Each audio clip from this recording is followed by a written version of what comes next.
그래서 오늘은 어떤 내용을 준비해 주셨습니까? 네, 오늘은 지난 시간에 이어서 직영연금 기억나시죠? 네, 직영연금에 대해서 좀 다뤄보고요. 네. 그 뒤에는 적절한 노후 준비를 위한 가계부 관리 요령을 좀 알려드리려고 합니다. 네, 직역연금이라는 건 그러니까 일반 국민이 대상이 아니라 특정한 국가 직업군에 종사하는 분들이 준비하시는 연금이라고 말씀을 해주셨어요. 그러니까 공무원 연금 혹은 군인 연금 뭐 이런 것들.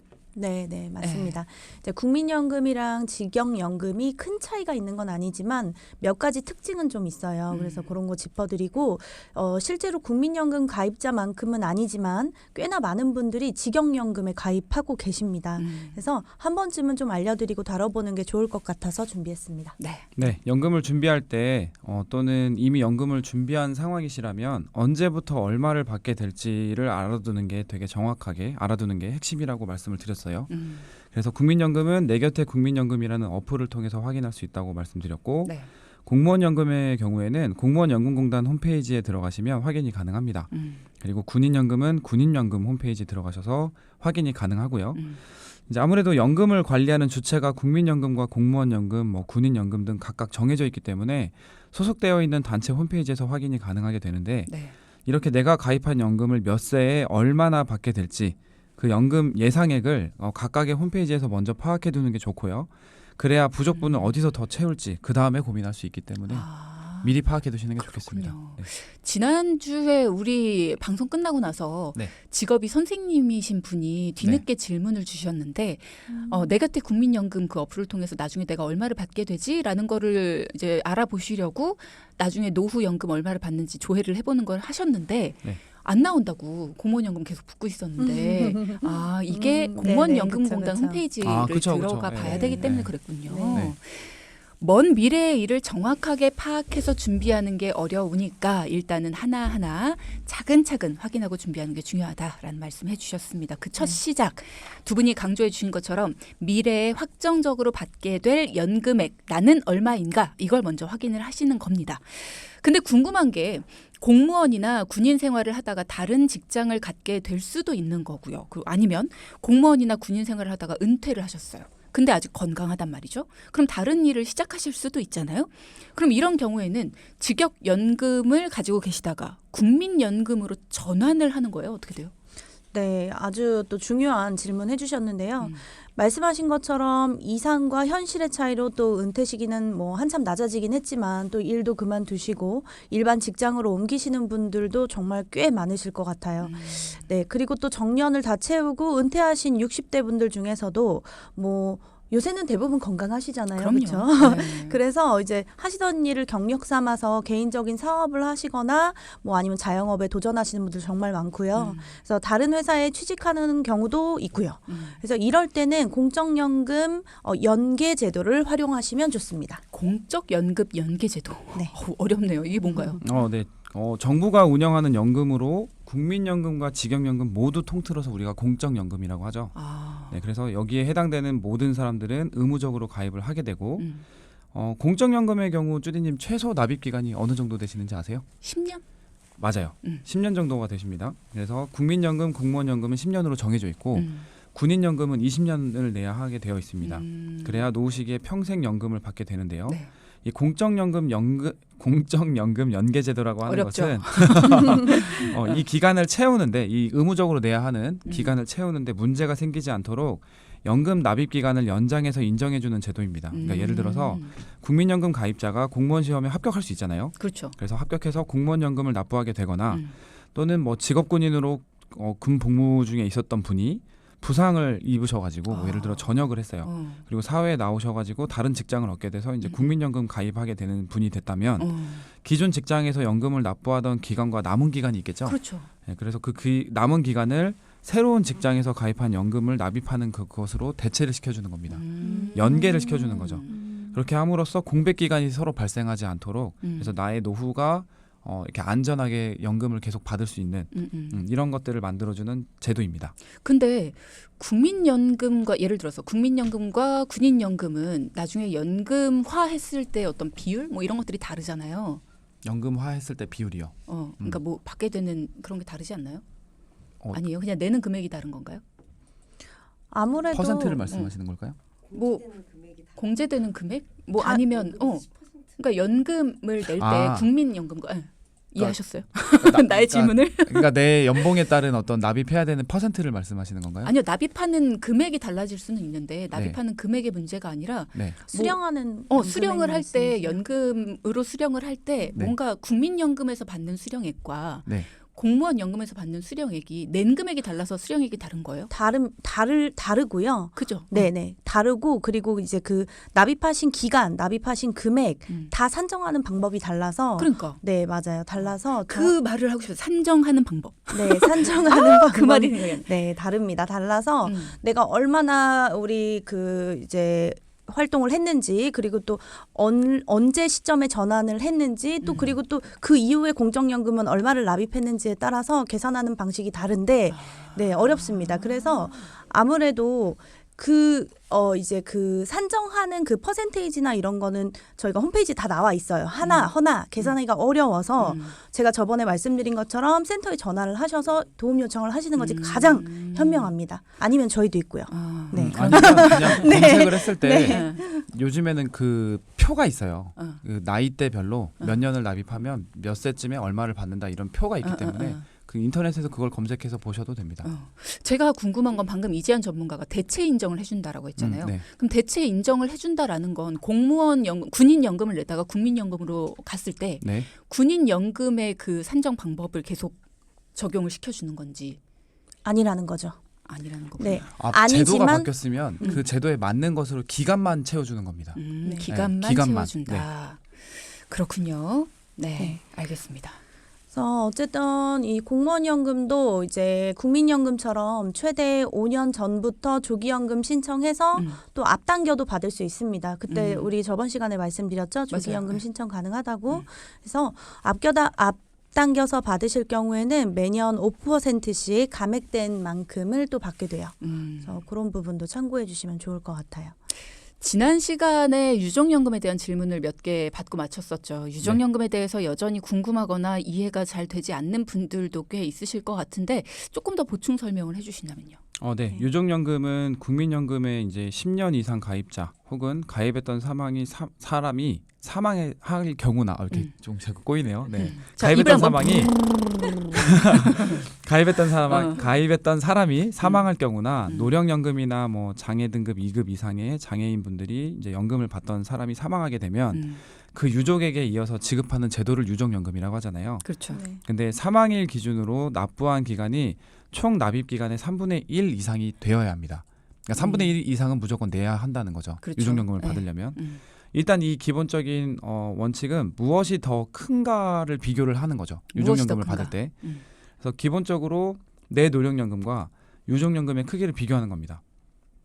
그래서 예를 들어서 내 노령연금이 100만 원인데 유족연금이 60만 원이다. 그러니까 두 분 다 국민연금 가입자인 경우예요. 네, 그래서 내 노령연금은 100만 원인데 유족연금은 배우자가 사망해서 유족연금이 60만 원이다.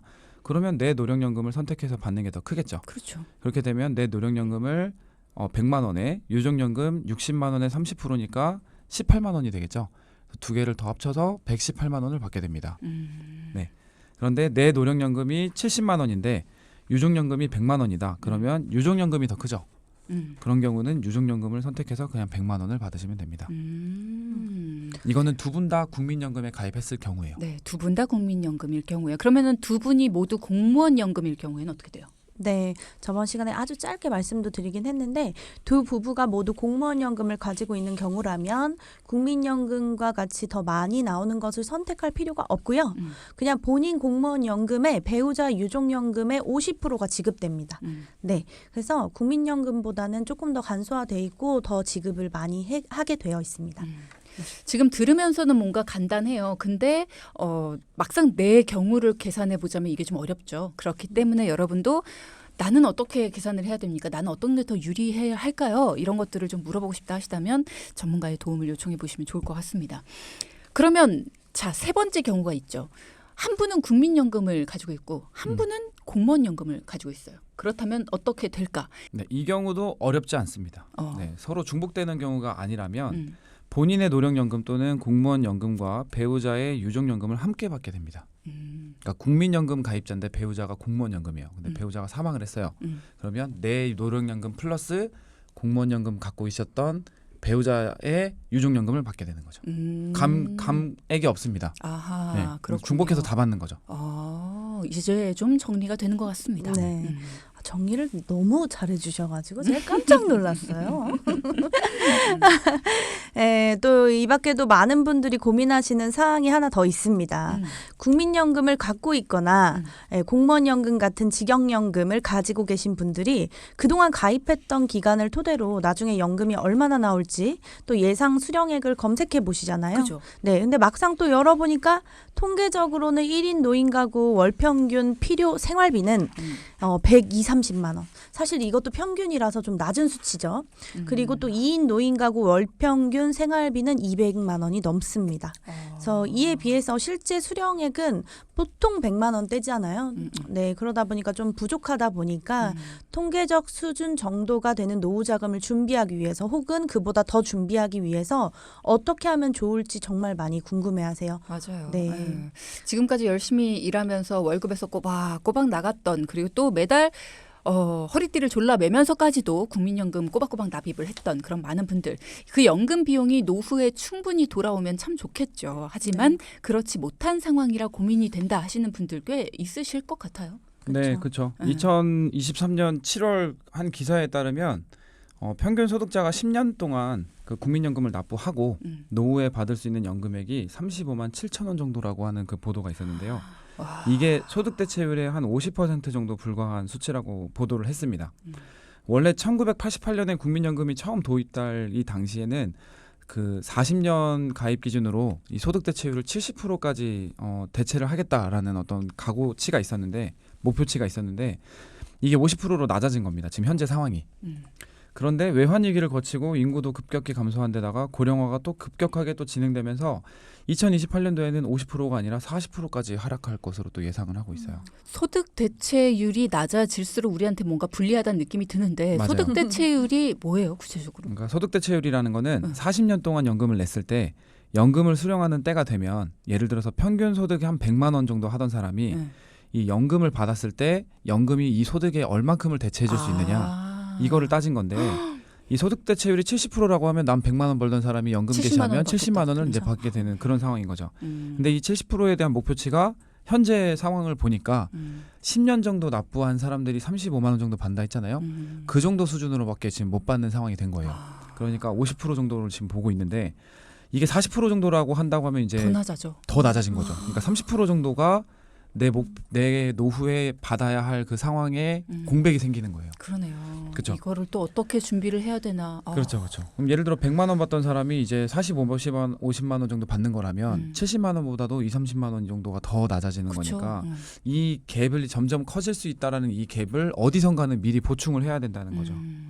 안 그래도 공적연금만으로는 충분하지가 않은데 소득 대체율이라는 게 더 줄어든다, 더 낮아진다라고 한다면 진짜 미리미리 대비를 하는 게 굉장히 중요할 것 같다라는 생각이 듭니다. 자, 그러면 소득 대체율 낮아진 만큼 부족한 연금 공백을 이제 채워 나갈 방법을 두 분이 좀 설명을 해주셔야 될 거예요. 그러기 위해 이 시간이 존재하는 거니까. 네. 그 방법 시작해 볼까요? 일단 질문을 좀 한 가지 드리고 싶은데 저한테요. 네. 떨리는데요. 혹시 최근에 네. 5년 동안 보도된 국민연금 관련된 기사들 중에서 음. 긍정적인 기사를 더 많이 보셨어요? 부정적인 기사를 더 많이 보셨어요? 떨 것도 없었네요. 부정적인 게 많았죠. 그렇죠. 그렇죠. 부정적인 기사가 정말 더 많이 있습니다. 엄청 많았어요. 네, 네. 최근 한 기사에는 아내 장례비가 없어서 국민연금을 담보로 빚을 낸 한 노인분의 이야기가 보도됐는데요. 정말 가슴이 찢어집니다. 그렇죠? 요즘 급전이 필요해서 국민연금을 담보로 대출을 받는 노인분들이 증가하고 있습니다. 무엇보다도 대출을 받은 이후에 딱히 대책이 있지 않아서 생활이 더 팍팍해지죠. 그렇죠? 그래서 연체율까지 증가하고 있는 거죠. 그러니까 갚을 대책이 딱히 있어서 대출을 받는 게 아니라 그렇죠. 지금 당장에 급하니까. 일단 급하니까. 그렇죠. 네. 일단 그렇게 하시는데 그래서 어쨌든 또 일본 같은 경우에는 또 독거노인 절반가량이 파산 위기에 놓여 있습니다. 그래서 연금만으로는 생활을 할 수 없다는 내용의 기사들이 쏟아지고 있고요. 그래서 그만큼 우리 사회의 눈부신 발전을 이루면서 아무래도 그 세대에 정말 누구보다 열심히 경제 성장을 일궈낸 그런 분들이 막상 자신의 미래는 대비하지 못하고 노후를 맞이하게 되는 거죠.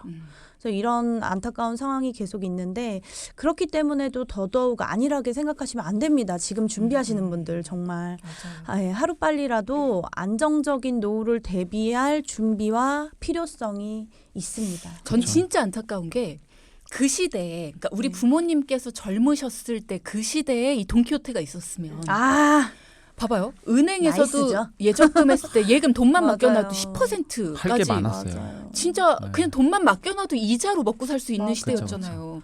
그러면 진짜 돈키호테만 있었어도 그렇죠.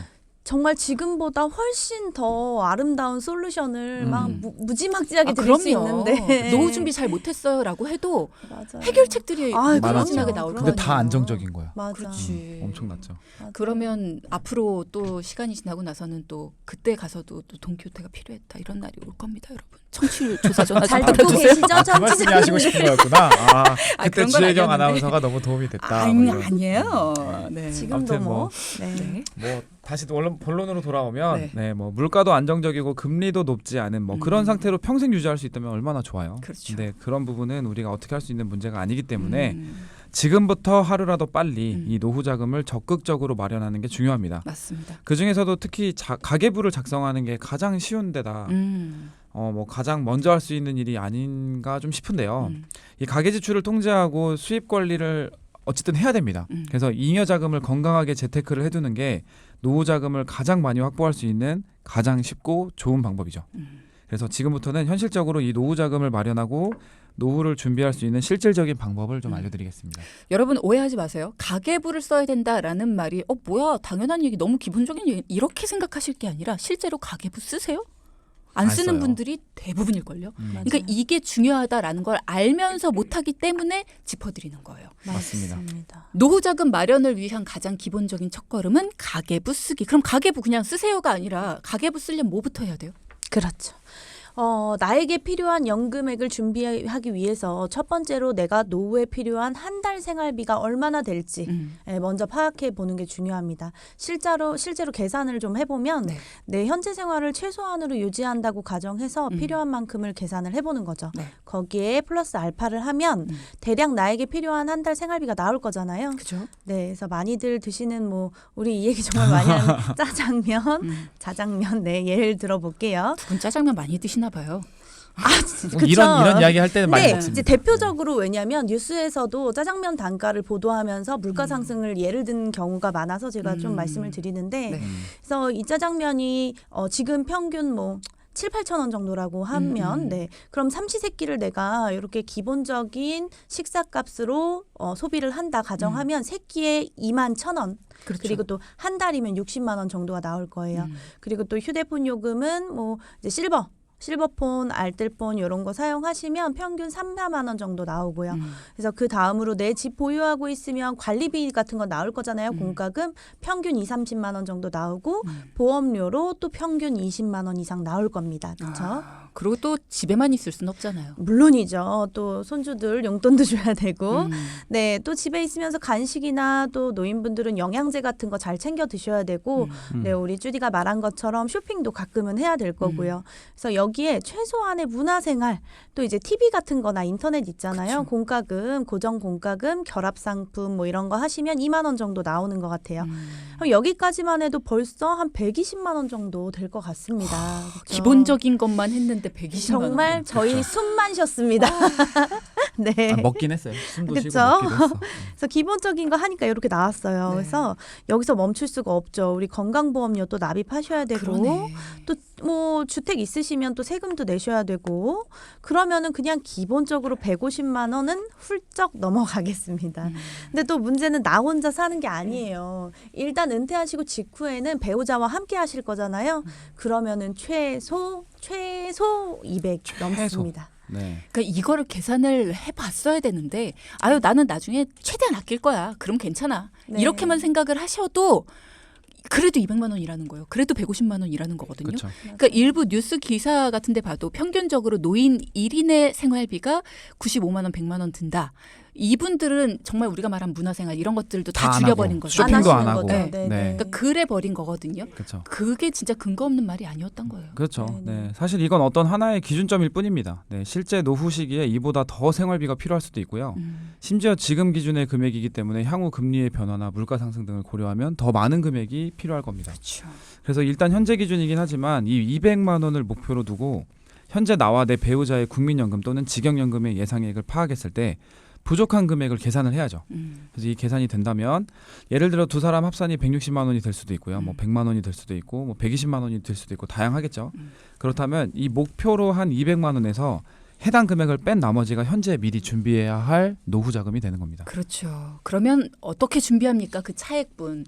여기까지가 이제 오는데 한참 걸렸네요. 자, 어떻게 준비할까요? 네, 근데 걱정은 너무 하지 마십시오. 네, 보통 많은 분들이 구체적인 계획 없이 최대한 많이 열심히 이렇게만 모으다 보니까 얼마 못 가서 지치고 포기하는 걸 반복하는 건데요.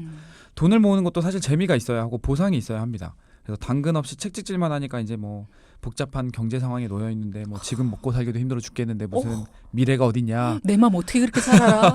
네, 이런 분들이 점점 많아지는 듯한데요. 그래서 자신에게 보상을 좀 적절히 해줄 수 있는 가계부 관리를 알려드리겠습니다. 네. 가계부 관리 그 시작은 이름하여 4개의 통장을 만들어라입니다. 빠밤. 빠밤. 4개의 통장. 네. 우리가 무언가 계획을 짤 때 목표가 주어지고 거기에 따른 계획을 짜서 하나하나 실행하잖아요. 네. 그래야 달성하죠. 그래서 마찬가지로 우리한테는 지금 부족한 노후 자금을 만들기 위한 목표가 있어요. 그렇죠? 명확합니다. 그럼 가장 먼저 통장을 4개에서 최소 5개 정도는 세팅을 해주는 겁니다. 그리고 제가 말씀드렸을 거예요. 거기에 번호와 이름표를 달아주는 거예요. 굉장히 중요합니다. 가장 중요한 거예요. 번호를 적고 이름표를 달아줘라. 네, 아무 목적이 없는 저축 통장, 요구불 통장 의미 없습니다. 바닥이 금세 드러나요. 관리가 안 됩니다. 그래서 1번에서 4번 또는 뭐 1번에서 5번 번호를 달고 1번은 예를 들어 급여 통장, 급여가 들어오는 통장, 2번은 저축과 투자를 제외한 고정지출 통장, 그리고 3번은 생활비 통장, 그리고 4, 5번은 저축과 투자를 위한 자동이체 통장, 뭐 비상금 통장 이렇게 이름을 달아서 목표를 딱 심어주는 거예요. 네. 통장마다 목표를 심어준다. 네, 그럼 그렇죠. 진짜 신이 나서 뭐 돈을 좀 더 모을 수 있겠네요. 그럼요. 한눈에 보이는 거예요. 그렇죠. 현금 흐름이 굉장히 중요한 부분입니다. 그래서 특히 통장에 목표를 딱 달아주고 저축 또는 투자를 위한 자동이체를 설정할 때 노후 준비에 추가적으로 필요한 금액을 고려해서 이만큼 더 모이면 되겠다 이렇게 조절을 해보는 거죠. 그렇죠. 네, 그리고 매월 1번 나의 급여 통장은 ATM기처럼 급여 들어오면 그냥 바로바로 빠져나가는 거예요. 그래서 바로 영원이 되게 만드셔야 돼요. 네, 뭐가 남아있으면 안 됩니다. 통장은 스치는 거죠. 그죠? 그렇죠. 네. 로그인하는 통장은- 동시에 로그아웃을 그렇죠. 시키는 거죠. 그렇죠, 그렇죠. 그래서 다른 계좌들에서 이제 목적에 따른 입출금 내용을 파악하면서 내가 계획대로 잘 출금되고 돈을 소비하고 있는지 저축이 되고 있는지 파악할 수 있는 거죠. 네, 그리고 앞서 보상을 좀 얘기했는데요. 네. 이 보상이라는 거는 비상금 통장을 얘기하는 겁니다. 만약 계획대로 저축을 뭐 했어요. 근데 기존과는 달리 추가적인 저축을 못했다면 1년간 열심히 모아둔 비상금을 노후 자금의 부족한 부분에 보충해서 채워놓으면 됩니다.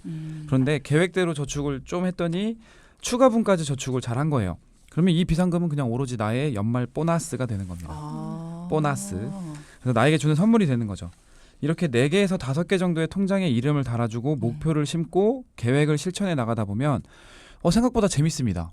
어쨌든 그 미션을 달성하는 듯한 어떤 그런 느낌도 있고요. 근데 어쨌든 목표와 계획이 분명하기 때문에 이 돈들이 어쨌든 뭐 어디론가 증발할 일은 없겠죠. 그렇죠. 네. 나의 연말 보너스, 나한테 주는 선물. 이 부분이 특히나 저는 마음에 드네요. 뭔가 나한테 선물을 주면서 한 해를 마무리한다. 그렇죠. 그렇죠. 열심히 일한 목표도 당신. 목표도 달성하면서 기분 좋게 노후 자금을 모을 수 있지 않을까. 자, 이래서 전문가가 필요하지 않을까 싶습니다. 오늘의 포인트 짚어보겠습니다. 자, 첫째. 연금액 미리 확인하고 부족한 금액 파악하자. 네. 둘째. 노후 생활비 어려워 말고 계획적으로 하나하나 실행해보자. 두 분 오늘도 수고 많이 하셨습니다. 감사합니다. 수고하셨습니다. 방송 중에 상담해드리는 내용은요. 청취자 여러분의 올바른 투자 판단을 위해 참고로 드리는 말씀입니다. 금융상품 가입이나 해지 같은 판단은요. 스스로의 책임으로 결정하셔야 한다는 점 꼭 기억하시기 바랍니다.